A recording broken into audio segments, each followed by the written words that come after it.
शबाना इस अंदाज में हमारे बिल्कुल दरमियान में देख रही थी कि जैसे हमारे पीछे कोई खड़ा हो।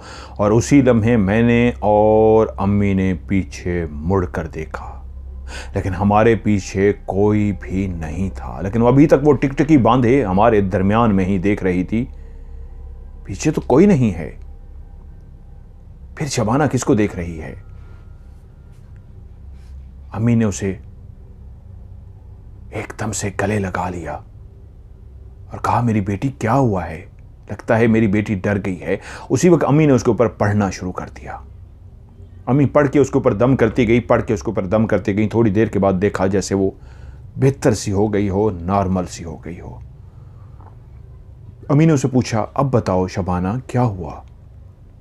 वो एकदम से बोली, अम्मी हम दोनों खेल रही थीं कि अब मेरी छुपने की जब बारी आई तो मैंने कहा मैं किसी ऐसी जगह पे छुप जाऊं कि मुझे शाजिया ढूंढ ना सके। तो मैं चलती चलती उस आखिर वाले कमरे के पास पहुंच गई। मैंने देखा उसका दरवाज़ा खुला हुआ है। मैंने कहा हाँ, अगर मैं इसके अंदर चली जाऊं और ख़ामोश हो जाऊं तो शाजिया मुझे ढूंढ नहीं सकेगी और आराम से मैं जीत जाऊंगी।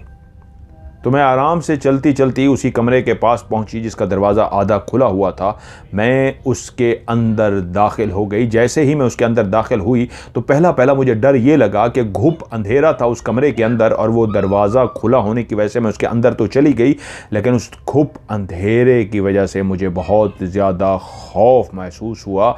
अभी मुझे खौफ महसूस ही हुआ था कि एकदम से मुझे दीवार पे कुछ ऐसे साए नज़र आए जैसे कोई काले स्याह हों और चल रही हों और इधर से उधर जा रही हों। और उस घुप अंधेरे में भी मैं उन काले स्याह सायों को देख पा रही थी। और मैंने उनको जब से देखा वो इधर से उधर जा रहे हों, मुझे एकदम से डर लगा और मैंने देखा एक हाथ मेरे मुंह की तरफ आया और उसने मेरे मुंह के करीब इस अंदाज में हाथ रखा जैसे वो चाह रहा हो कि मैं चीखूं नहीं, मैं डरूं नहीं। उसने जैसे ही मेरे मुंह के आगे हाथ रखा तो उसी वक्त मेरी मुंह से एक ज़ोरदार चीख निकल गई। मुझे नहीं पता मैं चीख मार सकी या नहीं मार सकी। मेरे मुंह के अंदर, मुंह के ऊपर उसने हाथ रख दिया था और उसके बाद मुझे कुछ याद नहीं है। अब शबाना ने जो कहानी सुनाई थी उसके मुताबिक वो उस कमरे में गई है, वहाँ पे साए थे काले स्याह, घुप अंधेरे में भी नज़र आ रहे थे और किसी ने उसके मुंह पे हाथ रखा था और कह रही है मैंने चीख मारने की कोशिश की थी, मुझे कुछ याद नहीं है। चीख तो उसने मारी थी और एक क्लियर चीख हमने सुनी थी, लेकिन जब हम भागते हुए पहुँचे तो शाजिया से भी पूछा तो उसका बताना ये था कि ये बेहोश उसी कमरे के बाहर पड़ी थी, लेकिन ये तो कमरे के अंदर गई थी बकौल उसके, शबाना के, और वहीं पे ही उसने चीख मारने की कोशिश की तो ये बाहर कैसे आई? खैर बच्ची है, डर गई है।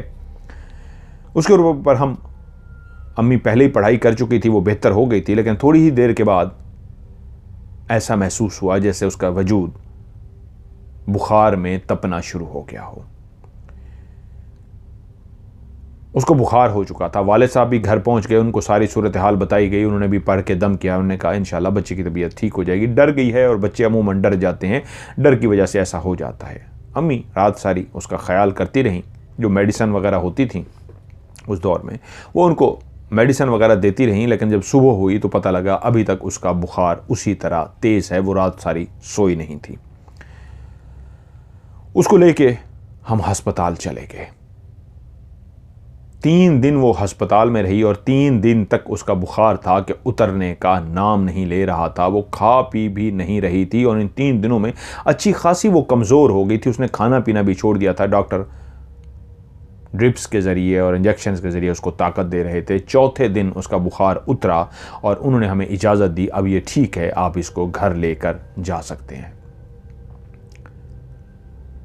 हम शबाना को लेकर घर आ गए, लेकिन अब शबाना चुप सी थी। 3-4 दिन उस अस्पताल में जो गुजारे थे उसमें भी वो खामोश रहती थी, ज़्यादा बात नहीं करती थी, कमज़ोर भी हो गई थी और घर आके भी उसका वही हाल था। वो अब ना शाजिया के साथ खेलती थी ना शरारतें करती थी, अब वो चुप रहने लग गई थी। हम यही समझे कि कमज़ोरी भी है, बीमार होके आई है, डरी भी है, बच्ची है, ज़रा खामोश हो गई है, कुछ दिन लगेंगे, नॉर्मल हो जाएगी। मज़ीद 3-4 दिन गुजर गए, लेकिन शबाना की खामोशी उसी तरह ही रही। वो बहुत कम बात करती, उसको खाने के लिए बुलाते, थोड़ा सा कभी खाना खा लेती, कभी ना खाती, और ऐसे चुप चुप चुप। तकरीबन अस्पताल से आए हुए कोई 6ठी या 7वीं ये रात थी। मैं अपने कमरे में था कि मुझे वॉशरूम की हाजत पेश आई। ये एक रात का ऐसा टाइम था कि सारे मोहल्ले के लोग भी सब सो चुके थे और हमारे घर में हर फर्द भी सो रहा था, क्योंकि आधी रात का वक्त था। वो जो हवेली थी, उसके जो कमरे थे वो अटैच बात नहीं थे, बाहर जाना पड़ता, यानी हवेली के अंदर ही। तो मैं अपने कमरे से बाहर निकला और वॉशरूम की तरफ गया। वॉशरूम से फारिग होके जैसे ही मैं बाहर निकला, अपने कमरे की तरफ जाने लगा, तो मुझे ऐसा लगा शबाना के कमरे की लाइट ऑफ है, ऑन है। शबाना और शाजिया, उनका अलग अलग रूम भी था, वो बाजुकात इकट्ठे भी सोती थीं और बाजुकात अपने अलग अलग रूम भी उनके लिए सेट किए गए थे। मैंने देखा लाइट ऑन है। क्या हुआ, ये दोनों अभी जाग रही हैं या कौन अभी जाग रही है, ये लोग सोए क्यों नहीं हैं? ऐसे ही मेरे दिमाग में ख्याल आया और मैं चलता हुआ उन दोनों के रूम की तरफ गया। खिड़की खुली थी, जिसकी वजह से मैं अंदर झांक सकता था। ये इस तरह के रूम थे बड़े बड़े, जिनके 2 दरवाजे होते थे, यानी सिंगल दरवाज़ा नहीं, 2 डोर होता था, और वो बंद भी अगर कर दिया जाए तो हर कमरे के अंदर एक रोशनदान भी था, हर कमरे के अंदर एक खिड़की भी थी, ताकि वेंटिलेशन, जो हवा है, वो आना जाना रहे। मैंने खिड़की से जैसे ही झांका तो मैं एकदम से चौंक गया। शाजिया कमरे में सो रही थी और शबाना अपने बिस्तर पर पहले बैठी हुई थी। उसके हाथ में एक रबड़ की बॉल, जो होती है, बच्चियां खेलती थी उस दौर में, वो रबड़ की बॉल हाथ में लेके अपने बिस्तर पे बैठ के ऐसे बॉल को नीचे फेंकती। वो रबड़ की बॉल ठप्पा खाकर आगे दीवार को लगती और वापस नीचे आती, वो उसको पकड़ लेती। वो फिर फेंकती, दीवार को टक्कर लगती, वो वापस आके पकड़ लेती। मैं हैरान हुआ कि रात को इस टाइम बैठी ये क्या खेल रही है? ये कोई खेलने का टाइम थोड़ा है, लाइट जल रही है, शाजिया सो रही है और रबड़ की उस बॉल के साथ बैठी खेल रही है। वो दीवार पे मारती है, दीवार से वापस आती है, उसको पकड़ लेती है, कैच करती है, फिर मारती है। मैं कुछ देर देखता रहा और फिर मैंने कहा, शबाना क्या हुआ है, अब अभी तक सोई क्यों नहीं हो? जैसे ही ये मेरी आवाज़ उसके कानों तक पहुंची है, वो जैसे ही बॉल ठप्पा खा के उसके हाथ में आई है, कैच उसने किया है, तो उसने बॉल को उठा के बेड की एक साइड पे रखा है और सोने के लिए लेट गई है। मैंने देखा उसने लिहाफ अपने ऊपर कर लिया और वो सो गई है। चादर जो थी, मैं समझ गया नींद नहीं आ रही होगी, जाग रही होगी। मैं अपने कमरे में चला गया। कुछ दिन इसी तरह मज़ीद गुजरे कि फिर एक दफ़ा रात को मैं वॉशरूम के लिए उठा, क्योंकि मैं जाग रहा होता था, पढ़ रहा होता था, तो मुझे वॉशरूम भी जाना पड़ता था। और मैं जैसे वॉशरूम के लिए उठा तो मुझे वापसी पे फिर से कमरे की लाइट ऑन मिली। मैंने कहा, फिर जाग रही है, क्या हुआ है? मैं तेज़ी के साथ उसके कमरे की तरफ गया और दबे कदमों चलता हुआ गया कि उसको आवाज़ ना आए। और जब मैंने खिड़की से आज झांक के देखा तो मंजर आज बहुत ही अजीब था। आज कमरे में शाजिया नहीं थी, शबाना अकेली थी। वो नीचे फर्श पर बैठी थी और जो मंजर मेरी आंखों ने देखा वो हैरान कुन था, नामुमकिन था। वही बाल वो जिससे खेलती होती थी, घर में सारा दिन वो खामोश रहती थी, किसी से बात नहीं करती थी, चुप सी रहती थी, गुमसुम सी रहती थी। रात के इस पहर वो गोटियां खेलती थी। पहले दौर में लड़कियां, वो एक बॉल होती थी, उसको फेंकती थी, वो जब ऊपर ठप्पा लाती थी तो वो नीचे पत्थर से या गोटियां रखी होती थी, वो उसको हटा लेती थी, फिर फेंकती थी ऊपर, बॉल को हटा लेती थी। बहुत सारे लोगों को पता होगा, बहुत सारे लोग जो हैं कहानी सुनते हैं उनको नहीं पता होगा। ये उस दौर में लड़कियाँ, ये इसको पता नहीं नाम क्या कहते हैं, मुझे भी नहीं, लेकिन मैंने देखा हुआ है, हमारी कज़न्स भी खेलती थी। वो बॉल को ऐसे फेंकती थी ऊपर की तरफ, बॉल जब तक ठप्पा लेती थी वो इधर से गोटियों को हिला लेती थी, फिर बॉल को कैच करके फिर फेंकती थी, फिर गोटियों को हिलाती थी। वो इस वक्त ज़मीन के फर्श पे बैठी गोटियों के साथ इस तरह खेल रही थी। बॉल को ऊपर फेंकती और गोटियां हिला देती, बॉल को ऊपर फेंकती और गोटियां हिला देती। ये एक नॉर्मल सी बात थी लड़कियां इस तरह खेलती हैं और मैं भी चौंका बहुत ज़्यादा। लेकिन जैसे ही मैं मुड़ने लगा तो मैंने उस वक्त जो मंज़र देखा, उसने वो जो बॉल फेंकी इस अंदाज में जैसे सामने भी कोई मौजूद हो और बॉल उसने उसके हवाले की कि अब तुम्हारी बारी है।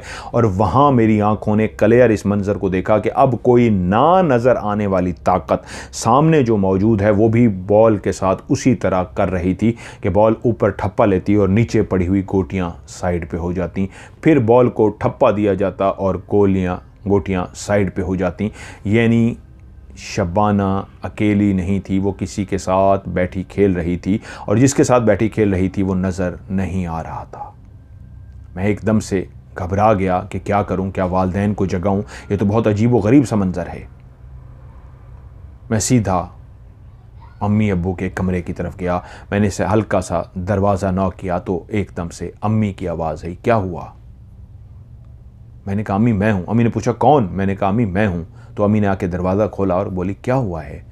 मैंने कहा अम्मी जल्दी से आइए, आके देखिए। अम्मी परेशान हो गई, वो मेरे साथ चलती हुई बाहर आ गई और आकर उन्होंने उस खिड़की से झांक कर देखा और अंदर देख के मेरी तरफ, अंदर देखा उन्होंने और देखने की तरफ मेरी तरफ मुड़ी और कहती हाँ क्या हुआ है, क्या है अंदर? मैंने कहा आपने देखा नहीं? कहती है नहीं, शबाना अपने कमरे में सो रही है। और मैंने जैसे ही खिड़की से झांक के देखा तो शबाना अपने बिस्तर पर सो रही थी और मुझे भी झटका लगा कि चंद सेकंड पहले मैंने जो मंजर देखा था वो अब तब्दील हो चुका था। शबाना तो अपने बिस्तर पर सो रही थी। अम्मी कहती है क्या हुआ है, क्या देखा है? मैंने कहा अम्मी मैंने तो बहुत अजीब व गरीब देखा था।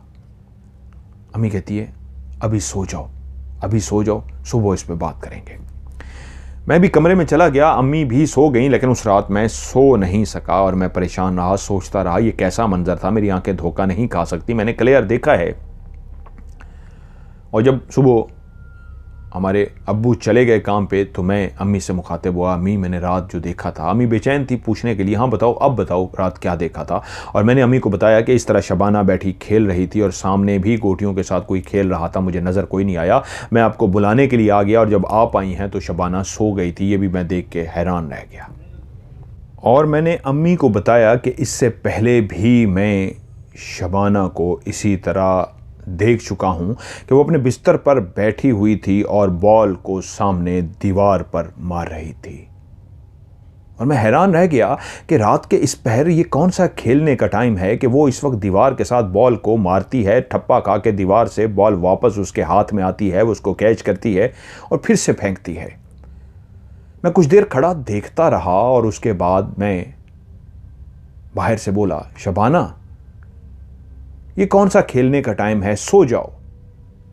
उसने जैसे ही मेरी आवाज़ को सुना तो मेरी तरफ देखे बगैर ही वहीं पे बैठे बैठे अपनी बॉल को कैच किया और बॉल को बिस्तर की एक साइड पे रखा और फौरन लेट गई और अपने ऊपर चादर ले ली। मैं हैरान रह गया कि उसने मेरी तरफ देखा तक क्यों नहीं। ऐसा था जैसे कोई रोबोट होता है, बात को सुनता है और बात को मान कर लेट जाता है। अम्मी मेरी बात सुनती रही और चौंकी। क्या तुम्हारा वहम नहीं है? वाकई तुमने सचमुच में देखा है कि कोई सामने बैठा इस तरह गोटियों के साथ खेल रहा था कि बॉल को ऊपर फेंकता? ये कैसे मुमकिन है?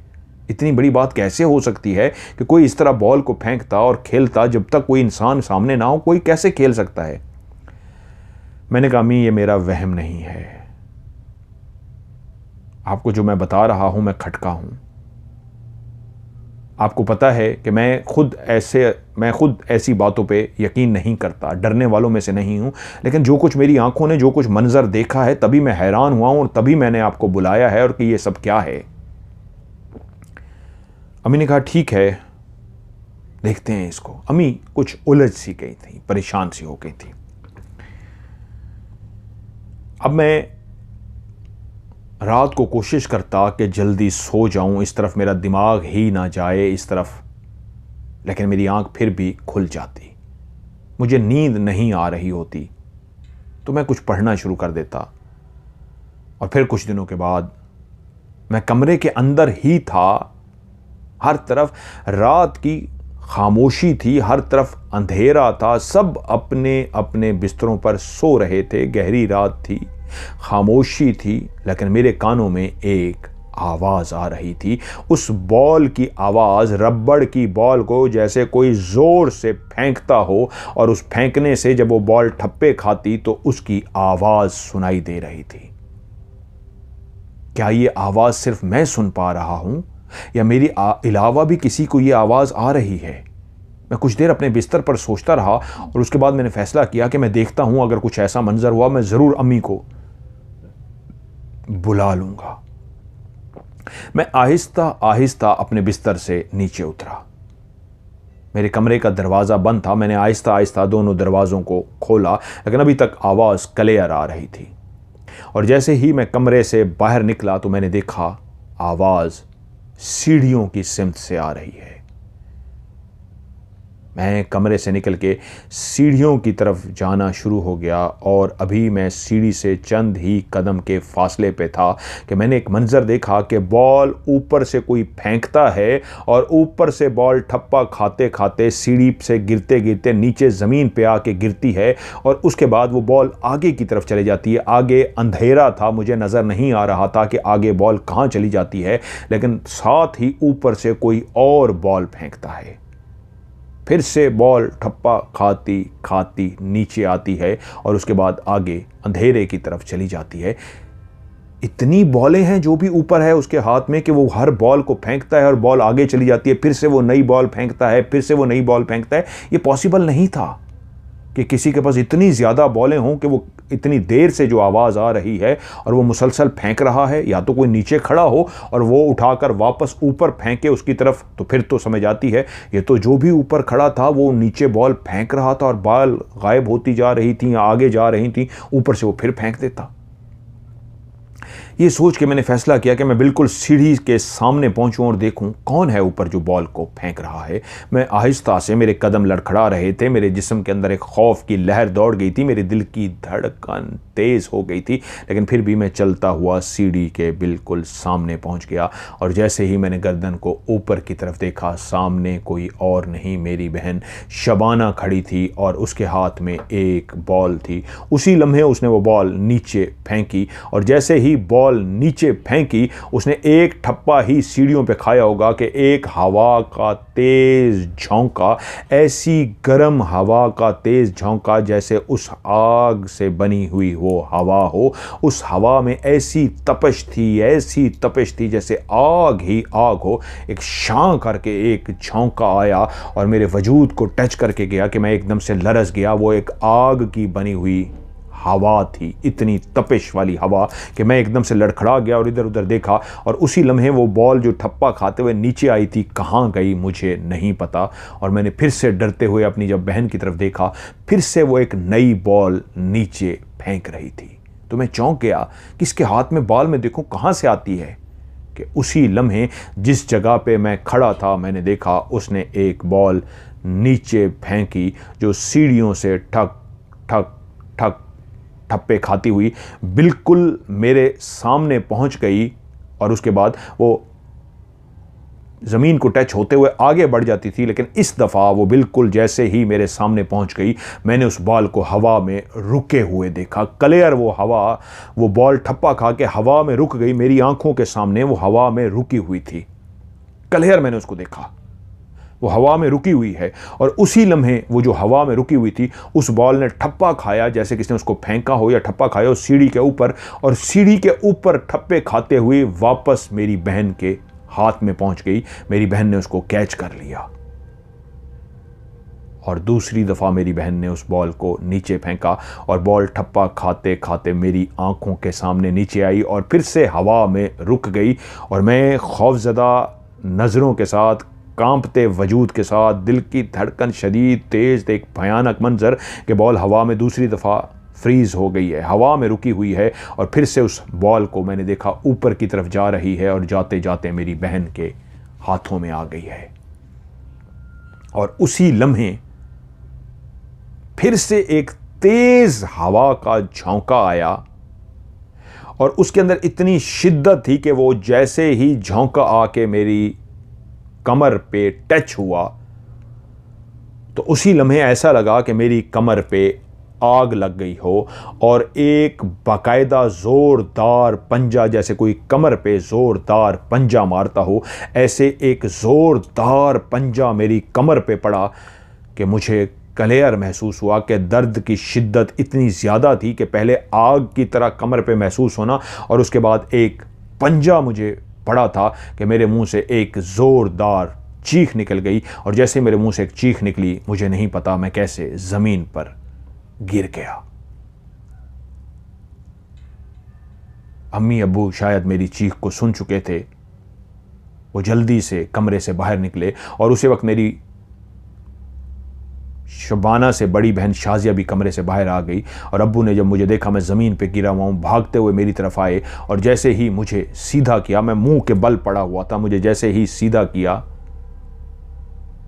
तो उनके हाथ पे खून लग गया और वो परेशान हो गए कि ये खून कहाँ से आया।